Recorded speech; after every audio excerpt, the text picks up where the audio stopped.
Hey everyone, Rob from Southgate Media Group here. Before we get started with this podcast, we have a quick message. If this is your first time checking out the show, we love that you found us and we really hope you enjoy it. What we have to say is for the subscribers. If you enjoy our shows, would you please donate to help keep these going?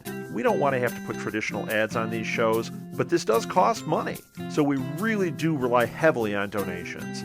To make a donation to the show, please go to our website, www.southgatemediagroup.com. Go to the page for the show, and in the upper right-hand corner is a donate button. It takes you right to PayPal, and you can donate whatever amount you want. Thanks a lot for listening, everybody. And now on with the show.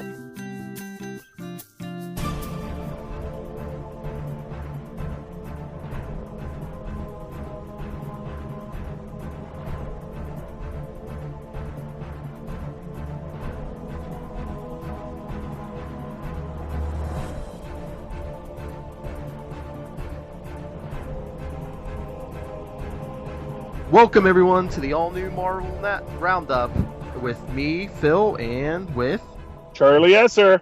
Yeah, that's right. Let's get into it, because as we were just discussing, Marvel put out everything but the kitchen sink this week. Alright, I will start with Nova Annual 1 with guest star Doc Green. It even says on the cover, guest starring Doc Green, don't call him the Hulk. He does not like that. Yes, because Sam's Nova helmet is damaged, so he goes to Doc Green to help him fix it. And Doc's like, I can't do this, so he doesn't have the parts, I guess. So they go to Xandar. They get the parts, fix the helmet, and then they lose their spaceship, so they need a portal to get home, which then they get to nowhere, and they use the portal there. Ah, yes. And because like early in the issue, Doc Green thanks Sam for stopping him during Axis when he was all, inverted. Yes. But so he's like, but now we're even. But then at the end, when Sam sends Doc Green home, he drops him in a volcano and says, now we're even. and then at the end of the issue, it shows him meeting up with the Guardians and everyone else during Black Vortex. So. Yes, Black Vortex. Just say no to Black Vortex, kids. Yeah. And the next one I had was All New X-Men 37, which was the one that, that was late because 38 came out with Black Vortex a couple weeks ago. But once again, an X title with a misleading cover. Young Beast and Young Iceman are on the cover, and meanwhile, neither one of them appears in the issue again.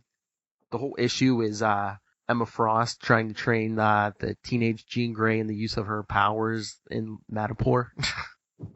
Oh boy.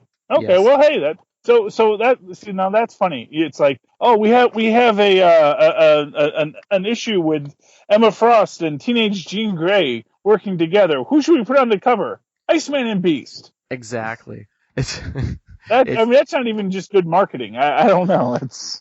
That's why I said these X titles, man. They're so misleading sometimes. But I shouldn't say train her completely in her powers, because at one point Emma Frost is like, you have to learn how to get along without your powers. So she at least once or twice shuts off her telepathy with her own, and Jean just keeps going, stop it.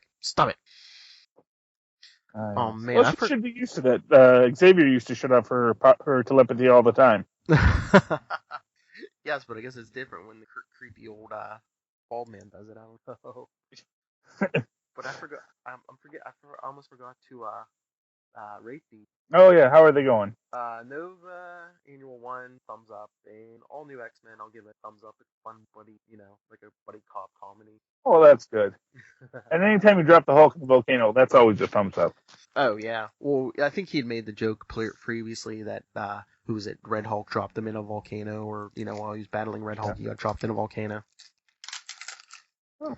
And Hulk keeps dropping volcanoes. Yeah, so thumbs up on those. And my last book is Deadpool 43 with with his adventure overseas with Omega Red and his group capture him, and they have him all chained up, and Deadpool figures out he has to get free to save the populace of this country. You know how Deadpool gets out? He gnaws his own arm off. It'll grow back. Oh yeah, he slaps it back on, and the two pieces heal back together later. But he actually has to. He actually chews with his own teeth through his own arm. Yeah, that's our Deadpool. And then so the adventure kind of wraps up, except he finds a weird glass coffin where his wife was like found in one of those before. I don't remember that one. It might be in one of the digital first ones. Who did Omega Red or No, Deadpool finds the coffin. or Dead? I didn't know Deadpool had been married. Yeah, what's her name? She's like the queen of some like monster society or something. They live underground. Oh yeah, in the beginning he describes her as his wife, who happens to be succubus queen of the underworld. But Deadpool. yes, but the most intriguing thing I saw was at the end we see Flag Smasher and Ultimatum. Oh wow, Flag Smasher coming back. Yeah, well, he encountered Deadpool a couple months back, and Deadpool like put the fear of God into him, I guess, because Flag Smasher keeps telling Ultimatum, no, we're not getting revenge on Deadpool. No, we're not going after Deadpool. So one of his guys pulls a gun and blows Flag Smasher's brains out. Oh. And puts on his mask. So okay. at least well, until this Secret. Been like the second. This is probably like the second or third Flag Smasher. You think is it? Well, the last time I saw Flag, because the original Flag Smasher was he was the son of a diplomat who was big into nonviolence and was murdered in a protest, and so he decided that the problem with the world was the idea of national boundaries, yada yada yada. Founded the group Ultimatum. So of course the first person he fights is Captain America. Of course, yes. Great episode, great issue. Yes, it had tinges of his Battle Everyman. Another classic Marvel obscure villain. So he but then I remember several years later he had like been severely beaten and like was being manipulated as happens in the Marvel universe, and they had his brain all wired up with something. So I had assumed he at some point had been dead and was brought back to life, and so I would assume this is kind of third Flag Smasher. I don't, although maybe it was the original and now he's dead again. So at least until Secret Wars. Yeah, well, it's you're a B-rate villain. You can actually die a lot more than even the A-rates. You'd be surprised. I said, the Wizard has died numerous times on screen in comic books. I know everyone says he's he had some amazing escape, but I'm saying no. I think he just died, and they just brought him back just for the heck of it because he's the Wizard. Why not? Yeah, I think he just clones himself. But anyway, that's my. But Deadpool, big thumbs up. So let's get to your two. Okay, so we did not know if our number one. Trapped in a world he's been to. It's no longer a world he never made, but he's getting used to it. And this finds us with Howard taking a office. Well, of course, it opens up with Howard in jail. As he is occasionally want to do. And he was put into the women's holding tank because apparently one of the other cellmates was allergic to feathers. He is renting office space in the same building as She-Hulk. So we get a quick run-in with Angie, She-Hulk, and Hey. Howard wants to be She-Hulk's PI, but of course she already has Hellcat as her PI. So he gets hired by this mysterious figure, a Mr. What was his name? Jonathan Richards, which I don't know, has me worrying right there. And hires him to reclaim this necklace that was stolen by Black Cat. Howard goes to Spider-Man for help. Spider-Man says, hey, stay away from Black Cat. She's kind of gone psycho. He runs into this tattoo artist who is going to be his new buddy. No word on what happened to Beverly. So a little worried about Beverly right now. But, as happens, with a lot of these comic books where, which we'll get into a little bit later with Fantastic Four and Ant-Man, where there was a budding romance, and then all of a sudden, the next writer didn't want to have a romance tying it down. So we have this new. They go to steal the item back from Black Cat. They actually managed to do so with a clever ruse of pizza delivery people, which didn't really seem to make much sense since no one was actually home. But they go, and as they are battling the Black Cat, Howard gets captured by the Gatherer, which is a procurer for the Collector, who is, according to this, which is interesting, he is procuring unique creatures of the universe before the eventual end of all things. So I don't know if that's going to be a tie into Secret Wars later. I don't know. And next week we run in with Guardians of the Galaxy. So Howard the Duck, number 1, thumb way up. Delightful in its humor, and yet never sinks to breaking the fourth wall or crossing over, or even to appearing outside of proper Marvel continuity. The one exception is maybe, Spider-Man being a little over the top when he thinks Howard is murdered. But then again, that might not be that odd for him. Thumb way up. Great funny mag. Great new take on Howard. I think the new design definitely seems to be referencing the 80s movie, but you know what? I'm enjoying it. I think as a look, it's a good look for Howard. He's very dapper in his little brown suit, and yes, definitely pro Howard the Duck. Next, we have the Ms. Marvel number 13, which opens up with her training in, I guess, what amounts to the Inhuman Danger Room, which is, of course, doing a lot of hand, but she's doing it on her own. We have a little cut with Medusa and Lockjaw having a conversation about, what Ms. Marvel's role within Inhuman society should be. Definitely seems to be reestablishing the notion within Inhuman society that Lockjaw is in fact a member of the royal family, that he actually is a full Inhuman, not the Inhuman's pet, as is often discussed. That he does communicate very well, thank you very much, with Medusa. And Medusa's worried about what the other Inhumans out there are up to, because there's just a lot showing up. Which brings us to our slice of life story for Kamala and her family, as some of her family's mutual friends are bringing their young son over to meet with Kamala, because after all, he's an upstanding, good Pakistani boy, and what better person to introduce our good Pakistani girl to than a good Pakistani boy, provided nothing funny goes on.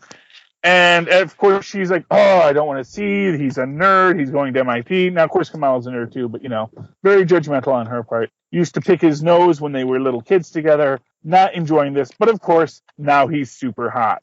And they both like World of Battlecraft, which is the Marvel equivalent of World of Warcraft. And they both like to watch Bollywood films, unironically. And so they start hitting it off. And Kamala decides she wants to go on a date with this young man, which of course her father is not cool with, but then she ropes her older brother, who is the I like to think of him in sort of a Maynard G. Krebs kind of way. He's very devout, but he seems to be devout so that he doesn't have to get a real job. And he comes in to be the chaperone on their date, and of course another young Inhuman by the name of Kaboom, who throws mass energy boosts, show up. She's taking over these. And of course, this is a big problem for Ms. Marvel, because the whole point is she says no supervillains in Jersey City. That's her rule. If you want to be a supervillain, go across the river to Manhattan. And they get into this big fight, nice big throwdown, and Kamala is kind of feeling that this is what she goes through as a Muslim American. This idea that because there are these insane radicals who have some similarities to her whole group is going to get blamed. And you're really much, I think, getting into this, as we've always said, the Inhumans are the new mutants in the Marvel Universe, and this is very much setting up this idea of the radical terrorist mutant groups and the good or the radical terrorist Inhumans and the good Inhumans. Kamala punches her harder than she's ever punched anyone ever, and she's at first desperately worried that she killed this poor girl because she's an teenage kid herself, in over herself, and she's very afraid because that is horrifying. They do say that there's a pulse, she's still alive, and that there's an EMT on the scene, so we can imagine she's going to survive it. And then at the very end, we get the big reveal that the handsome, nerdy boyfriend who she is really feeling for is also an Inhuman, as luck would have it. Very positive, very positive. Having the boyfriend be an Inhuman too, a little coincidental, but we're going to go along with it. Enjoyed the book. Big thumb up for Ms. Marvel. I think it's balancing nicely the need to make a after school special message of the week in every issue with the action and just slice of life drama. It's pretty fun, and definitely really enjoyed Ms. Marvel 13. Big thumbs up there. Very good. Okay, now let's get to everything that we both read, which includes Superior Iron Man, Fantastic Four, Thor, Spider-Man 2099, Ant-Man, Secret New Avengers 31, Captain Marvel, and Amazing Spider-Man. Parallel at Parker Industries, number 16. What do you want to start with, Phil? Well, since we were just doing Miss Marvel, do you want to jump to Captain Marvel? Sure, we can hit Captain Marvel, and this is, I'm getting really soft on Captain Marvel. I have to be honest with you. It is just getting, I don't know. I'm like, it's fine as a book, I suppose, but so last week we were in the Endless Envelope because sure, why not? And then, as luck would have it, we run into a warp bear who bleeds warp fuel for some reason. And even though everything is supposedly damaged beyond repair, we still managed to defeat a bunch of raiders, steal some warp bear juice, and managed to get to the other side of the Endless Envelope just in time to save our friends. And, even though, I don't know, I guess our weapons are in line, but we're shooting lasers through the ship with such accuracy as to shave a guy's mustache and to remove the chains. I don't know, it just seems so rushed, as luck would have it. I mean, it's not bad. I mean, it's good and it's fun in its execution. It's brilliantly drawn. And it's kind of fun reading up until that point. Here's what I'll say. Here's what I'm really feeling. I feel like this story got heavily rushed because when you're in the middle of it, when they're trying to hold the ship together, when we're breaking the speed of warp, when we're warp factor 12, and everything's about to fall apart. There's some real intense drama and excitement that's conveyed through the story, but then it just, and here we are. It's like that scene was great, but all of this and act seemed rushed, seemed to have it, seemed everything just happening. Very soon. Well, see, that was not that. Yeah. That was my problem. I thought it seemed, sorry. I thought the issue seemed rushed too because it's like for next issue, Captain Marvel's getting dropped into the Black Vortex crossover, and then beyond that, Secret Wars. So yeah, the issue seemed kind of rushed. Like we got two big storylines coming up. Let's get this done. Yeah, and I guess from my perspective, it's like if you're going to go into if you've got these big stories coming, and you're just trying to cram all this story into there. I don't know. And I don't know exactly how far out they go with their comics writing, but I would have to think that there must be a way to, scrap that story for a later date or rework the story so that you're not. As an example, if she just hadn't gone into the Endless Envelope, had we just been doing a ships falling apart, but I gotta save my friends storyline. Chasing down the Half-Z's or whatever, that I think could have been good. But, last issue and this issue, it's just, now we went into this place that there's no escape from. And now we've escaped from it. And, now I'm going to fire lasers with pinpoint accuracy just to shave a guy's mustache and break out my friend because somehow I can see where all these things are. It just seemed, she's not going into the black vortex until next issue, so her power shouldn't be that hyped up yet. Yeah, I was just really disappointed by it. And also, the preview suggested that there was going to be a whole thing where her powers weren't working in the endless envelope, and that was going to be it. And we never even saw her use her powers in this entire thing. It's like, so I get the feeling that there was a lot more they wanted to put in these stories, but they had to rush them through. And I guess at this point, I'm not sure why they even went into the whole endless envelope thing, except I guess they wanted to use the word warp bear juice because they really hit home on warp bears and warp bear juice. I guess they thought that was such a fun concept. And I still don't know what a warp bear is. I mean, after reading it. So I'm going to give this a thumbs down. And I'm going to be honest with you, like I was saying, if they end all the books in the next month and just do Secret Wars, when we come back, I don't know if Captain Marvel's making the cut right now. I want it to make the cut. I have enjoyed Captain Marvel, but it just seems like these last two issues, if it's on the bubble right now, and going into Black Vortex, which I haven't been reading, I don't know if it's going to make it. I'm going to be honest.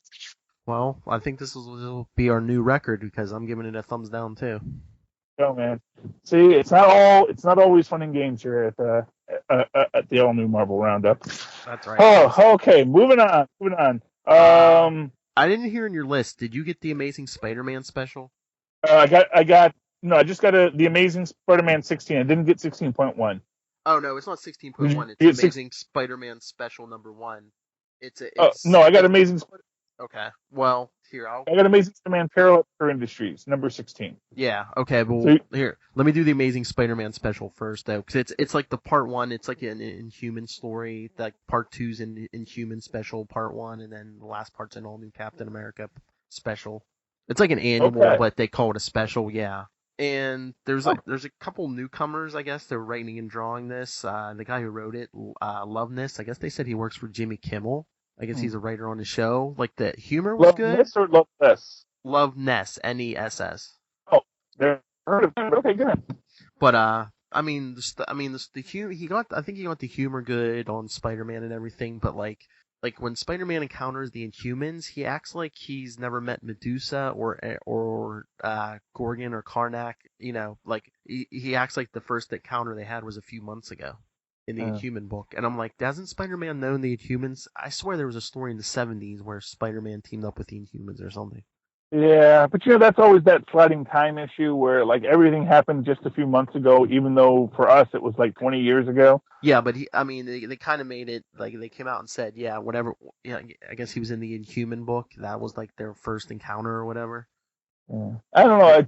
It's hard to think that he didn't do at least one Marvel team up with an Inhuman, but then again, you never know. Yeah. It's entirely possible they may not have moved in those circles because, of course, Spider-Man really hasn't really been a cosmic-y, sci-fi hero until just recently. So It might be that was actually a relatively new thing for him.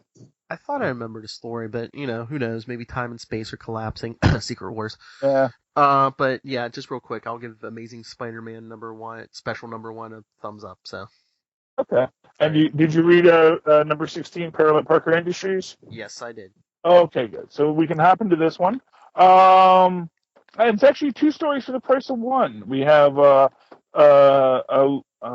first story with Parker back in his suit, back in normal universe, dealing with people yelling at him over the phone because he's unreliable. Oh, which reminds me, that was the great little inside gag when Howard the Duck steals Spider-Man's contact information from She-Hulk. Is that the information is you text him and say you're unreliable to get him to show up. Because, of course, that's something no one's going to suspect when they see it on Parker's phone, that he's unreliable. Now, I'm not quite sure if the iguana is an actual character he's fought before. It's basically a lizard knockoff. He might have fought the iguana many times in the past, but this is the first I've ever seen him. And he's got sort of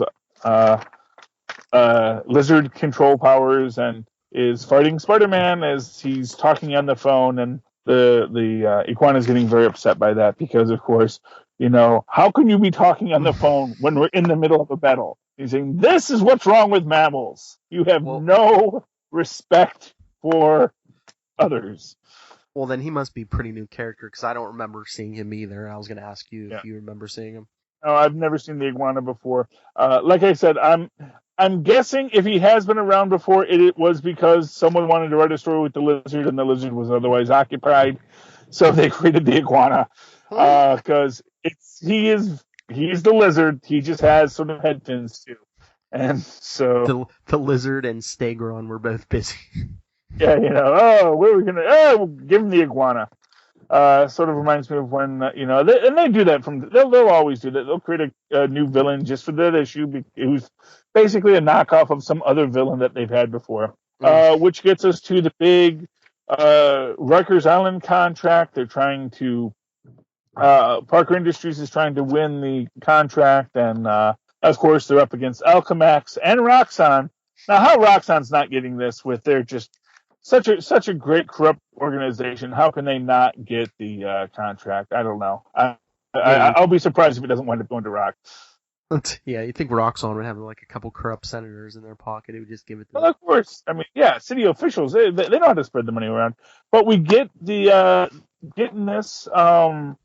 We get that in order to disrupt Parker Industries, they have the Alchemax guys are hiring the Ghost to mess with Parker, which I have to say is just a bad idea, and really, again, shows how often villains don't think things through. I don't know how much you know about the Ghost, but he's a very interesting character. He's basically is a being who can make himself completely intangible. He's also an insanely adept computer hacker, and is also an insane conspiracy theorist who was at one point an enemy of Tony Stark. And actually, Tony Stark's has always been his nemesis. He was part of the Thunderbolts for a while. But he is also, at his core, an idealist. And what he hates is big corporations like Stark Industries or Alchemax. And I'm sure he probably doesn't much like Parker Industries either, but the idea that he's going to work for Alchemax seems very out of character. It seems very much like this is going to come back to haunt them, but overall, the first story, very strong, great action, great comedy, great the life of Peter Parker. And here's what I'm going to tell you right now: this is a short story, but at no point does it feel rushed. You get a lot of detail in there. You transition to a lot of ideas, and they actually put up 4 pages early, or 6 pages early. So we have a little story with the Black Cat dealing with reclaiming all the stuff that's been taken from her since she started stealing stuff. All around, just a very good book. Very big thumbs up on The Amazing Spider-Man, Parallel Parker Industries. I was hoping we were going to get a Superior Spider-Man reference, but you know what? Didn't miss it at all. Did not miss it at all. Really loved this book. What did you think? Big thumbs up for me, and I second that. Let's hopefully we hear from Superior Spider-Man soon. Yeah. But, I mean, and again, like, you compare this book to Captain Marvel. When you see one person, one where they're rushing and not telling a story, and one where they're telling 3 stories and not rushing at all, and really conveying so much. And again, I don't mean to harp on Captain Marvel, because, again, like you said, we know that they've got these 2 big events that they've got to tie into, they've got to rush into, but it just seemed, they really seem to not have a good footing there, and that's how I'm feeling about Captain Marvel right now, and it makes me sad. Oh, okay. Going from Spider-Man, do you want to go to Spider-Man 2099? Yes. Sure, why not? So, we have Spider-Man 2099 and Strange 2099 captured, and well, what did you think of it? You give me your thoughts first. I don't know. It was a decent issue. So I guess my thing on it is, here's what I'll say. I liked it. I thought that the story was good. And the double cross at the end, where Strange the whole time was actually the demon, who Strange shares her body with, was very good. And I guess the explanation they give as to why the maestro didn't fix the machine himself kind of makes sense. But I don't know. The whole thing just seemed kind of convoluted, is what I'll say. It seems like the maestro's plan was just way over convoluted. Like, oh, okay, and especially given that he didn't know he was going to run into Spider-Man 2099, right? I mean, like, it's not like, oh, all this stuff was planned ahead, unless he runs into Spider-Man 2099, and then he like calls ahead to Strange to go put herself in change and all this kind of stuff. But then his minister didn't seem to know what was going on either. So it just seemed like, okay, I get the idea, I get the premise, and I get where they're trying to go with it. It just seems like the setup seemed kind of weird. It just seemed like yeah. I was gonna say it wasn't explained, but the way I was thinking that maybe the maestro was waiting for a guinea pig to use the time platform before he actually used it himself, and when Spider-Man came along, he was like, "Okay, well." Yeah. Well, yeah. But again, like I said, it just doesn't seem like. Yeah. I mean, yeah. I guess it just seems. It seems like everything sort of went somewhere without a lot of explanation as to. It seemed like a lot of the conspiracy was just sort of like thrown together. Mm-hmm. And again, maybe it's because we're going into Secret Wars and people have to tie things up or put things in certain places. But it just weird in that sense. And when you're reading, it's exciting. It's well going to the end. Think about it. That's kind of weird. 29, Red 616, Modern 22. And I guess we're going to assume that the Maestro is in 2015 now in Albuquerque as well. And I guess in his world in the future now, So I'm sure that'll come back in some way, but it just seems kind of weird. And we get the Hood's hood there, for Mamu's cloak, which I've never known it was an invisibility cloak. Up until now, I always just thought it, had like tendrils of hellfire and Dormammu stuff going with it. But sure, why not?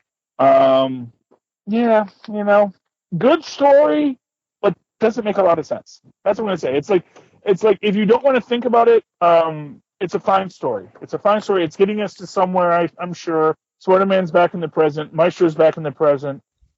What happened with the future? Who knows? It's been destroyed as part of the incursion, and But if you think about it for more than 5 seconds, you're going to say, "Well, what the what now?" So, my take. I'm going to. It's a thumb halfway in the middle. It's like I don't regret buying it, but To the side, I wouldn't recommend anyone without getting it. Thumb to the side. Thumb to the side. Okay, I'll give it a. What's your rating? I'll give it a thumbs up, but I'll give it like a soft, thumbs up, like eh. So we got all right, 5 books left. Yeah, I know. Let's go to Fantastic Four because I want to hear what Mr. Fantastic did wrong this month. Well, aside from the fact that he says the time for talking is over, and then goes on to talk for another 3 pages. It's like, I'm not one to only say this, but the time for talking is over.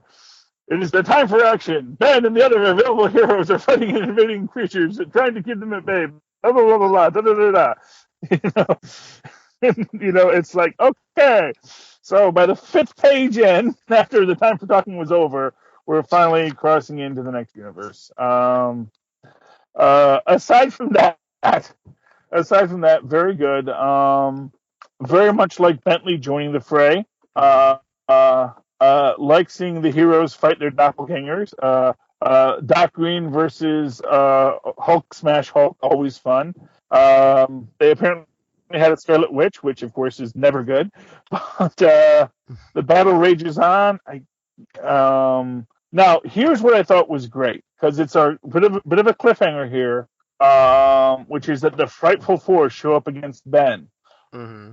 But here's the thing: all three members of the Tribal Four are all allies of Ben. And I think that's intentional. Because I think they're there to be the heroes. Because you have Thundra, who of course Ben used to date, Ms. Marvel, who Ben used to date. Now, normally that might not be a good thing, but and also Sandman, and of course Ms. Marvel and Sandman both helped Ben out when he was in prison. So yes, I very much think this is set up to be a cliffhanger, but I think very much that's going to be the reveal next week that they are in fact the heroes. I like that theory. We have. I'm sorry. I said I like that theory. Yeah. No, I mean definitely they're going to be the heroes. Now, here's my real question: is the Psycho Man in Franklin's universe? That's what's corrupting Franklin's universe. Is the Psycho Man's in there? Now, is that the Psycho Man from his alternate universe, or is that the real Psycho Man? I'm guessing it has to be the real Psycho Man. I think Because if it was just Franklin's own Psycho Man, then one would think that Franklin would have some control over it. Whereas, actually, what I was thinking, and actually, this is what the corruption at the center of the universe. I was thinking maybe it's Malice. Maybe something like Malice was coming up on with Sir Richards recently. But I have to think that but I guess the Psycho Man manipulating Franklin makes perfect sense there. So yeah, big thumbs up for this one. No real foolishness from Reed Richards this week or this month. It's nice to see her and Val working together. Kind of cool seeing Sam Wilson face alternate universe Captain America. That was cool. All in all, yeah, very, very, very positive on this book. Big thumbs up. Yeah, I liked it. I very much liked it. Also enjoyed the variant cover art they had for this, which is very much set in the old school Fantastic Four Jack Kirby era of design, with though clearly not Kirby's artwork, but definitely that kind of influence with the inking and coloring from that old school Kirby crackling. So yeah, thumbs up for Fantastic Four as we rush to our final issue. Right, our final issue is next week, or no? Right? Yeah, the next issue is the final one. Yeah, at least for a while. Yeah, 645. Okay to print. Either. Marvel, because they're going to have a double-sized fan page. Send your letters in now, folks, if you want to be in the last issue of Fantastic Four for at least 3 months. Either Secret Wars or Fox Studios is taking Fantastic Four out. Don't even talk about. They did stills from that again and again. The most boring stills of just we're standing around in our uniform and looking serious. Mm-hmm. Even like cool series, just like we're standing here. That film. Okay, what's next? You want to hit to Thor? Yeah, because we maybe got our mystery solved. Yeah, I was gonna say. That's what I was gonna say. Let's jump to Thor. Let's jump to Thor. Mystery. Was it solved? Is it? And who was right? Whose fan theory was right? Why, Mr. Philip Parrich's, according to this. Rosalind Solomon. No even reason that much to waste with everything else. Although the fact that it is sad that Jane Foster has cancer, and although I like her explanation about why she doesn't want the magic, because there's always a cost, as she says, and one thing I was actually kind of hoping that she might have made a point there was about how maybe people aren't supposed to live forever, and that's kind of a dark thing there. And now, Roxxon wanting to pump oil out of the realms of the dark elves. That's interesting. Yeah, that's interesting. I'm not gonna. It's an outlandish concept, but I am gonna say it's an odd idea to put it simply. I don't know how much energy it takes to open a portal to another universe, but I gotta imagine it takes a lot of energy. I don't know how much energy you're gonna get out of, the oil from a elven swamp. And Not the least of which is who's to say even that it would decay into oil, or that it would become oil over 1,000. It's and gas prices in the Marvel universe just went up to $6 a gallon. well, or they just dropped down to like 5 cents a gallon. That's the thing. It's like it's not to get a bit political right now. I'm just going to say, it's the underlying economics of it. But sure, why not? It doesn't seem like it's going to be worth it. But sure. So, but we definitely get the suggestion that, of course, Rosalind Solomon or Solomon Rosalind. Yeah, I'm assuming Rosalind Solomon is our female Thor. And we get a little visit from Coulson in this, which was nice, and seems to very much be our TV design source Coulson. Coulson we have in our Agents of S.H.I.E.L.D. series, which is cool. So, do you think, have they let the cat out of the bag? Is Rosalind Solomon our new Thor? Or do you think it's another red herring? Because if she's not it, I have another theory. Well, I don't think it's a red herring. Well, I mean, here's what I'm going to say. I mean, yeah, it could easily be a red herring. But we do have the fact that, you see that, you have them calling to Agent Solomon. Oh, look at that. And I didn't even notice it the first time. If you look really close, there's a little light in the sky where you see the light coming from Agent Solomon as she's approaching Roxxon headquarters. So assuming that is Thor, and she's got her comm on her, she's hearing the call for oh yeah, actually, okay. Oh, now I see what that is. So that is the flying car. Yeah. So we get the messages coming in. You see, you got to follow through on this. So that is obviously her flying car, and she is leaving and that message is coming into the flying car as she approaches Roxxon. So could she be investigating who the female Thor is? Sure, that seems entirely possible. Because I know she was my theory, but if she's not Thor, I have another theory who it could be now after this issue. Because I was thinking, what if it's not Rosalind Solomon? What if it's Jane Foster? Because after the big speech she gave Thor about why she didn't want a magical cure, she's like, all magic has a price. What if she's Thor, but what if every time she uses the power, it's killing her that much quicker? Possibly. I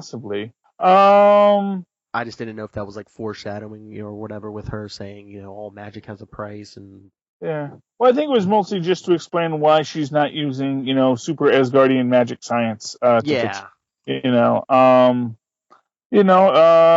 possible, but I think that I think that would be much more of a red herring. I think that and he scratches her off the list. I don't think excuse me, I don't think Jane Foster's Thor just because not for nothing where she says all magic has a price, why would she be using magic then, because the price is it's going to maybe kill her faster, but then why not simply just say Thor all the time too? So it's one of the.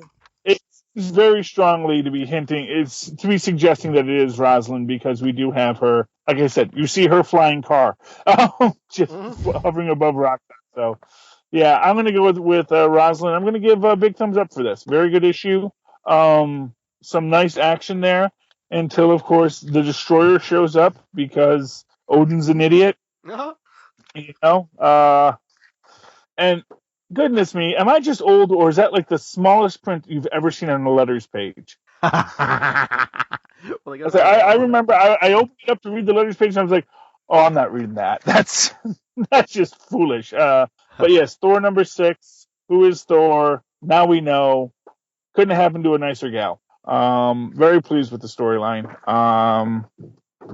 Yes, Odin is not coming off good. Although I don't know if anyone else has this problem now. Every time I read the words of Odin, I can only hear I'm blanking on his name. Sorry, what? Yeah, I was gonna say, yeah, I know who you're talking about. Yeah, Hannibal Lecter. Yes. So that's Thor. Big thumbs up. Big thumbs up. Yep. Big thumbs up. And speaking of dramatic reveals, Superior Iron Man next. If you want to. Sure. Now, speaking of misleading covers, aside from the fact that it kind of looks like a penis that he's holding, although the reflection, I guess, is supposed to be a baby abomination, Yes. it's a very strange little cover. So Stark has created a weapon of complete and total annihilation. What else is new? He sold it to Didn't everyone. he just like build 6 of those in the Avengers title? And antimatter bomb, sure, why not? And this is actually kind of the problem with super science is that when you talk about like diabolical weapons of mass destruction, people have like commercially built portals to the negative zone. I mean, it's not like these governments probably don't have death rays, hidden around. So I don't know if they really need Stark to sell them death ray plans, but I guess it makes for a fun opening scene where he's got the plans in, what was it, Chinese and Russian? Yes. Yeah. To get his $600 million. Because he wants to buy. Because he wants to buy a media company. Yes. But of course, Pepper already bought it. Dun dun dun. 54%, didn't she say? Yeah, something like that. Yeah, I'll go along with it. Sure, why not? Why not? It works. It's a story. And then we get to our reveal. We get to who's in the other Iron Man armor. And I think my other theory is right again. Yes, Dan, your theory was correct. It is the Tony Stark's brainwave patterns inhabiting older uniform. Well, which we can assume because the armor's empty and it says "I'm you, Tony." So.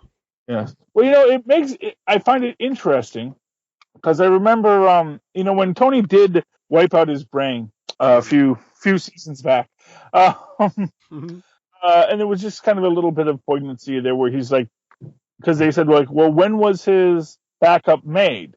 And at one point he turns to Pepper and he says, "Pepper, who's Happy?"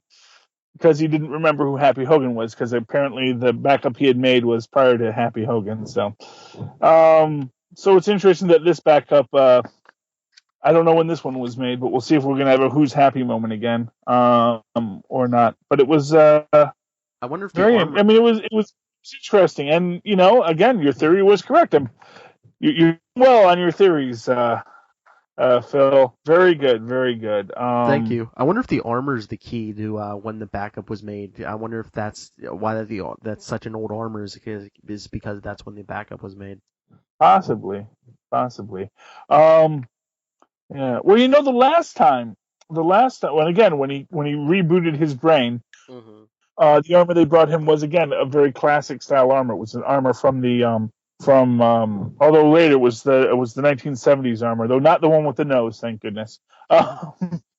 It was just the classic red and gold, and which is actually probably an 80s armor.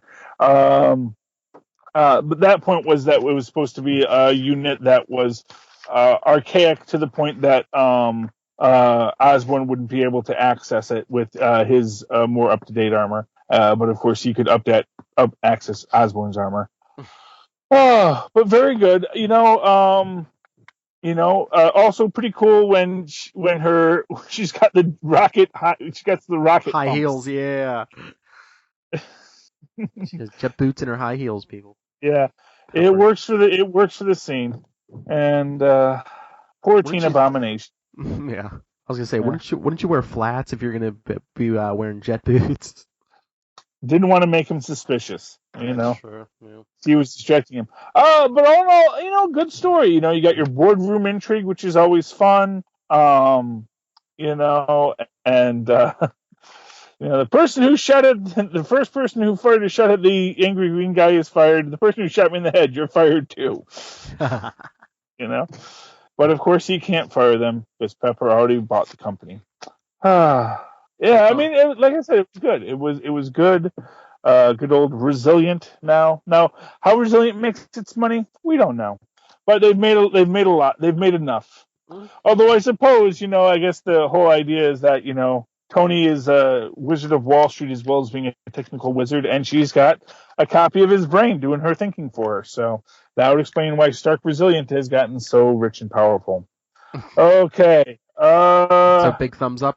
Big thumbs up. Big thumbs up. Let's go to Ant-Man because that's and I want to say this. Much like a lot of these books, I really like how much of a human story we're getting.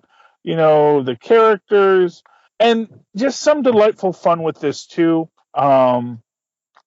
Specifically, just like the whole thing with Taskmaster saying, "You are not my arch enemy," which is, and of course the hench app.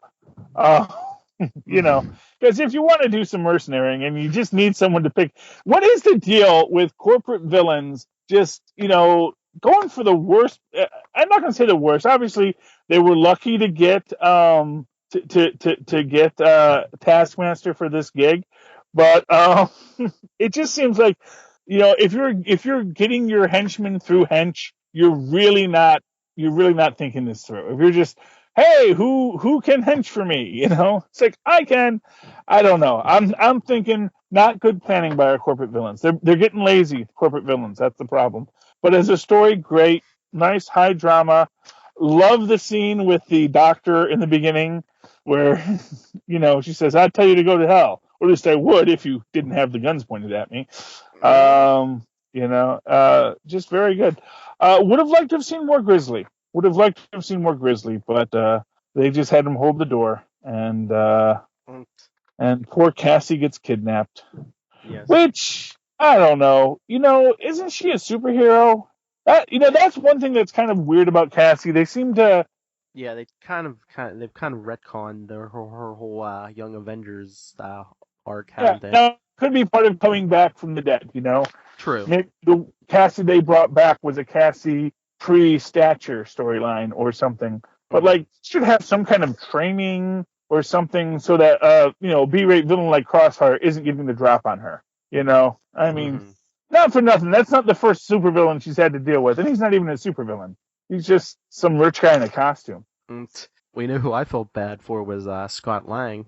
When Taskmaster shows up, he goes, "Oh, my arch enemy," and Taskmaster's like, "Arch enemy?" He's like, "You were just around the couple battles I was in with Spider-Man and Hawkeye."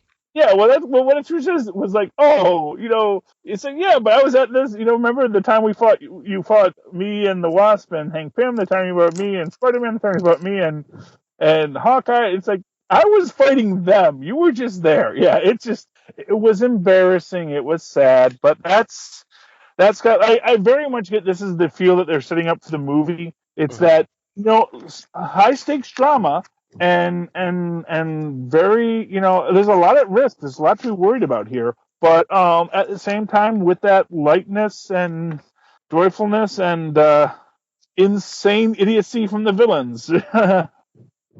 All I'm thinking of when I'm reading, you're going to bring Daddy back to us, as they're bringing back our original villain, Mr. Cross, is that it just seems like something that one of Mom's sons would have said from Futurama.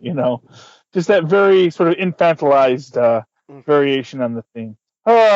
Anyway, and our final book. Thumbs up on Ant-Man, very much so, very good book. Thumbs up. Yes. Final book. New Avengers 31. Secret Wars. 2 months. Time runs out. Oh, where to begin with this one? Doctor Strange. Well, we get to see Doctor Strange going after Rabam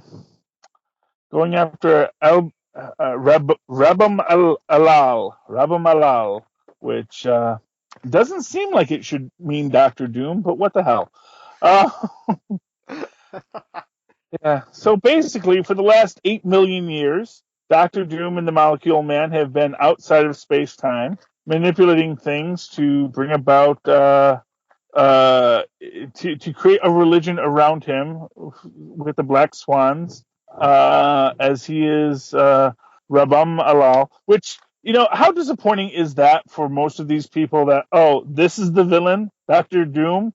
We've beaten him millions of times, I don't care if he's got the Molecule Man and is called a god by you. He's he's freaking Doctor Doom. He's been defeated by that bomb happy full Reed Richards how many times? Exactly. It's and then we've got the Beyonders versus Thor, Hyperion, and I guess that's what's his name? Yeah, it was hard to tell.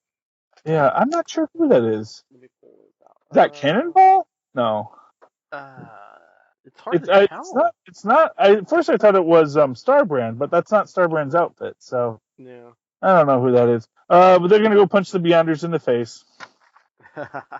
Because, that's what we do. We go into the unknown depths of space-time and punch it in the face. Because we didn't think of that before. Well, but that was literally what they said they were going to do, That's what we do. We're superheroes. We go into the cosmic void and punch it in the face. Because it works for me, man. I actually don't mind it. Actually, as a story, I did not mind it at all. I thought everything knitted together nicely. I know a lot of people probably are going to have different opinions on this. But I enjoyed it. It was very much. It was. I liked that. Doctor Strange got defeated, but really showed himself to be a very worthy adversary here. And I like that we got to see what Doom has been up to with Molecule Man, which is that they have sort of, like I said, I guess, which actually, this makes for a very interesting point on this, because it does that you can operate outside of space and time. Because the suggestion in this is that for all of eternity, Doom has been outside of the Marvel Universe doing this whole Rabam Alal thing. Even as he has been in the Marvel Universe as well. Because when he says to Stephen Strange, it's been far too long, as if I have not seen you in 8 million years, and so that makes for an interesting thing. And again, it brings me to this idea that makes you wonder how much of this is just it's going to be revealed that we started this ourselves by doing something stupid, And again, like I said, I would not be surprised if it turns out that if they just let these incursions happen, it would have settled itself out, but that would have required them to sacrifice themselves, and they couldn't bring themselves to just let themselves die to save the entire multiverse. They had to let the multiverse be destroyed and then rebuild it from the start, I guess, is the plan. I don't know. Oh, that was a lot of books. That was a lot of books. Yeah, Get so through you gave that thumbs up then? Yeah, I'm giving it a big thumbs up. I enjoyed it. I liked it. It had a lot of stuff in there. If you're a big nerd like me, seeing all the, seeing the battles, seeing the, I love magic battles just because they do hinge on such esoteric concepts. Mm-hmm. And it was a really fun book, and I really liked it. I don't know. I think I have to give it a thumb to the side, maybe. Okay. Well, what was your argument? Well, it just seems like besides the reveal of Doom, I don't know. It just seems like we're spinning our wheels. You know, we're headed towards Secret Wars, but we're not. We still have a month to go. So. Well, here's what I'll say. It might have been spinning its wheels, but the rims on those wheels were real nice. Yes. And if nothing else, it gives this reveal. It gives sort of an establishment of something. I'm not. And here's what I'll say. For what it does do is it gives you what Doctor Doom is doing. Because I was thinking we might not see Doctor Doom again until Secret Wars. Mm-hmm. That whatever Doctor Doom was doing, that was going to be something revealed in Secret Wars, and that was going to be a big reveal in Secret Wars. And now it's like, no, here's what Doctor Doom has been doing, and which means that leaves Secret Wars again more open and more of a mystery. So I'm enjoying that. Yeah, well, that was the one saving grace for me of this issue was Doctor Doom. Yeah. Yeah. Well, and like I said, you were not alone in your negative opinions. I was listening to the Wait What podcast the other day with Graham and I can't remember the other guy. I think his name is Jeff, but I'm not sure. And they kind of felt that it was very derivative, that it was a lot of very shooter-esque stuff in there, and I get that, but at the same time, I think at the same time that's kind of the stuff that I liked about it. So, All in all, very good book, very good storyline, and I'm giving it a thumbs up. You'll give it a thumbs aside. We both agree that Mrs. Marvel is not stepping up to the plate, but in general, I think it was a good week. A good week for books. Yes, and everyone, between the two of us, those were your 14 books. Oh, yeah. So if there was something in Marvel that we did not review this week that you read, tell us about it, because we'd love to hear from you. I am always at superconnectivityblog@gmail.com and at Charlie Esser on Twitter.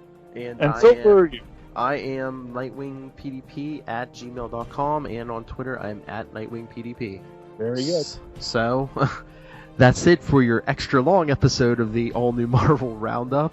Come back next week. I'm sure it'll be smaller. And until then, keep reading. Come back. Yes, come back. Battle World is coming. Secret Wars is coming.